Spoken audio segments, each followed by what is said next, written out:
arribat a un acord que ja està firmat, vol dir que tant per part del jugador com per part dels representants com per part de l'Espanyol, doncs tots han quedat contents. Jo estic satisfet, m'ha sabut greu perquè és un jugador que li teníem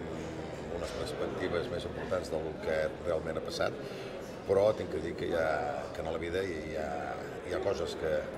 surten molt bé, hi ha coses que no surten tan bé, però el que sí ha sortit bé és que hem tingut un jugador aquí que per almenys hem vist que és un gran professional, un jugador que no ha portat ni un problema, un jugador que s'ha portat com un número 1, que és el que és, i però les circumstàncies de la vida hi ha cops que porten això.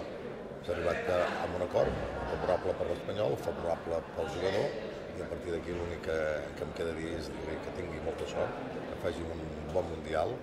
i ja està. Per què creus que no ha triomfat en aquest Mundial espanyol? Bueno, doncs exactament jo no t'ho puc dir, que si l'aclimatació, que si l'idioma, etc. Aquest jugador venia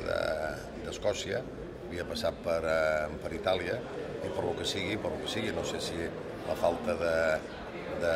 tindre la família aquí a Espanya, la falta de l'idioma, X, per lo que sigui, doncs no és que no hagi triomfat, jo diria que més que no ha triomfat és que no ha pogut demostrar el que ell sap, que sap molt. Inclús un jugador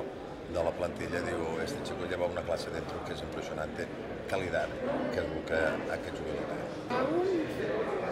Bueno, Víctor Ruiz i Baena més que renovat és que són jugadors que s'han criat a casa, són jugadors de la cantera nostra, i tinc que dir que sí, que hi ha un acord total